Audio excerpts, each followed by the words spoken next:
Well, folks, it turned out to be a pretty beautiful day with all the sunshine and slightly warmer temperatures. But tonight, we're expecting the cold to return. Just how cold are we talking? We'll let you know here in just a bit.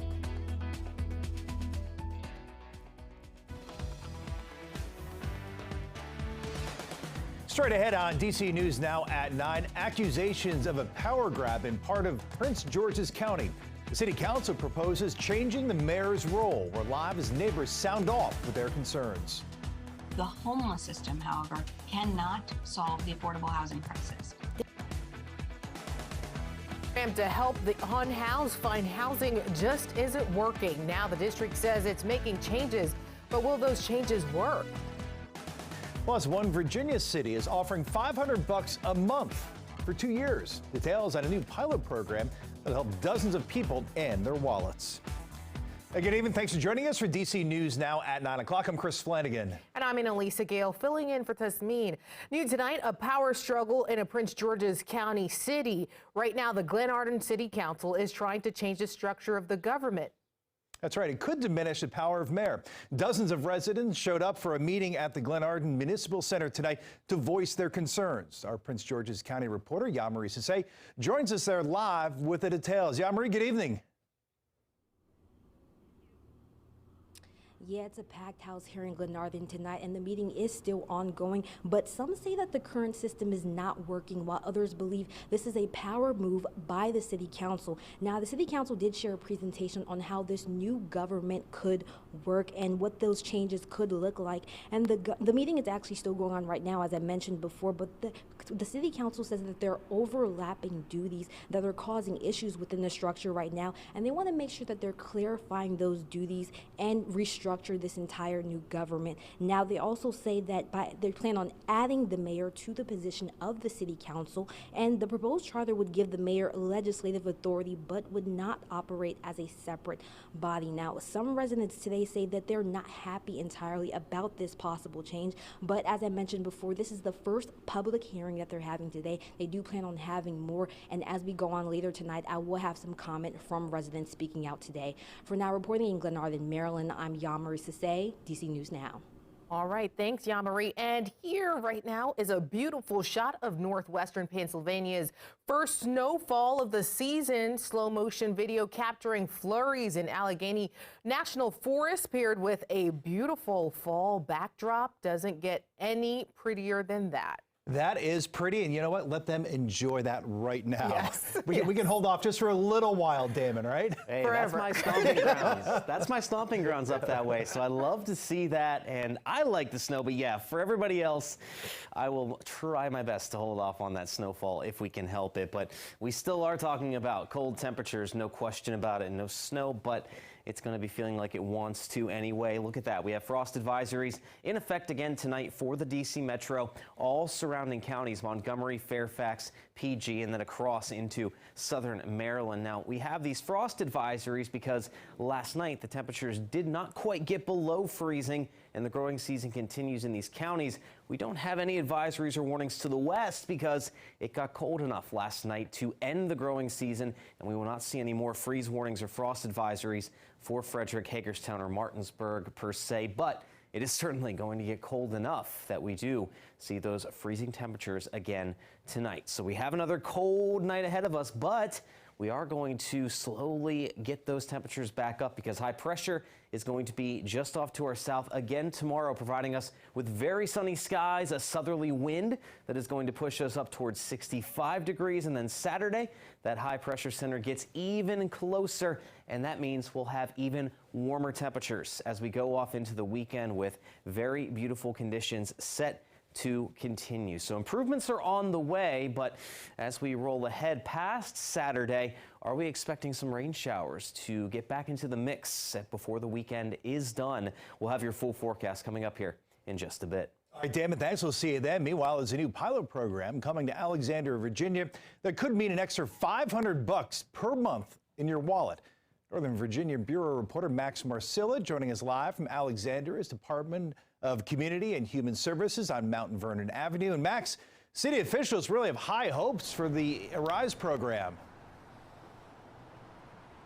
They do, because they're hoping it can ease disparities among people living here in Alexandria and help kind of lift the burden off of them, not just financially, but in other ways as well.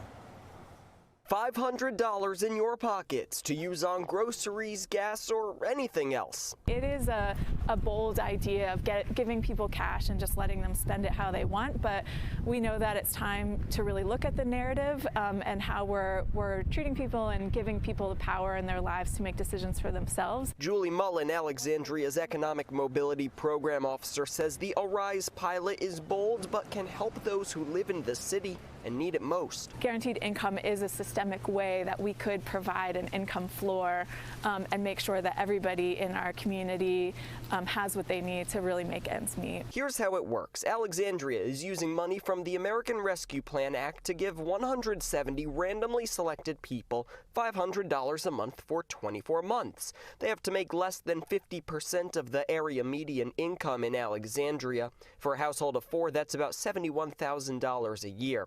All the while, the city will conduct surveys. We'll be looking at things like mental health, physical health, financial stability, housing and food security.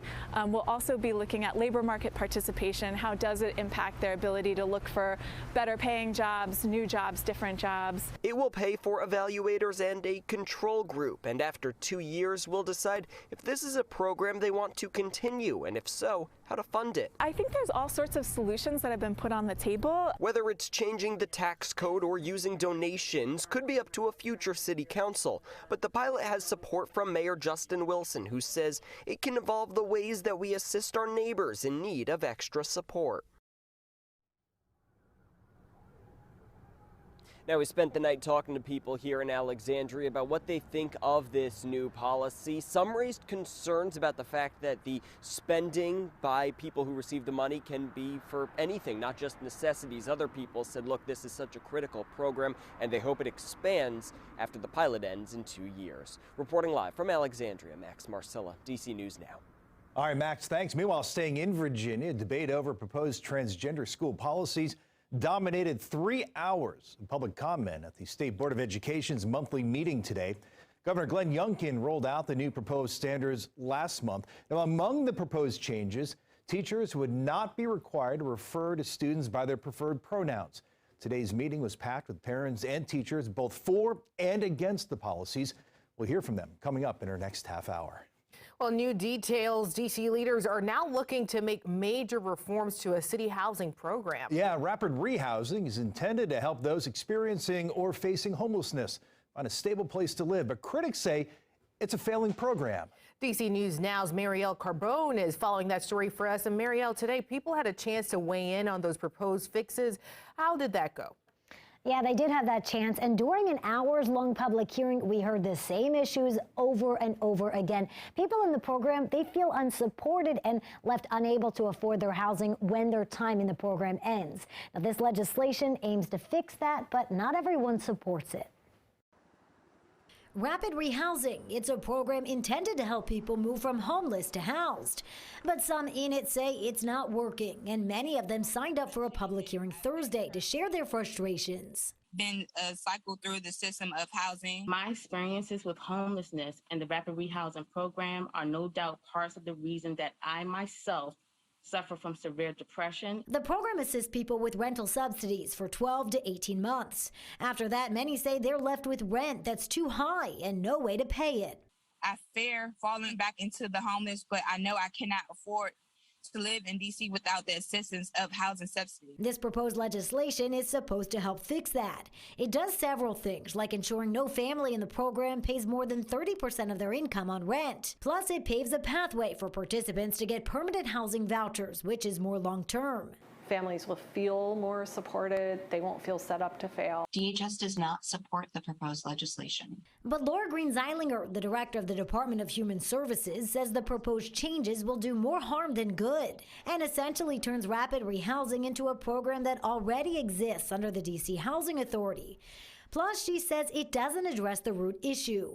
The homeless system, however, cannot solve the affordable housing crisis. There's not enough affordable housing in D.C. In our market, where the gap between the cost of housing and earnings is so great, the situation for people with temporary subsidies is stressful. Unfortunately, rapid rehousing does not end poverty.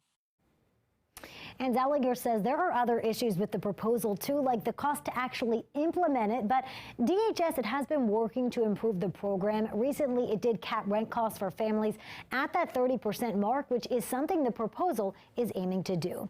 Live in the studio tonight, Marielle Carbone, DC News Now. Thanks, Marielle. Attention, Maryland Metro riders. This upcoming weekend, Red Line trains will not be running between Medical Center and Grosvenor, and instead they'll operate in two segments, from Shady Grove to Grosvenor and from Medical Center to Glenmont. This is all due to scheduled maintenance work. WMATA says free shuttle buses will run between the Medical Center and the Grosvenor's stops.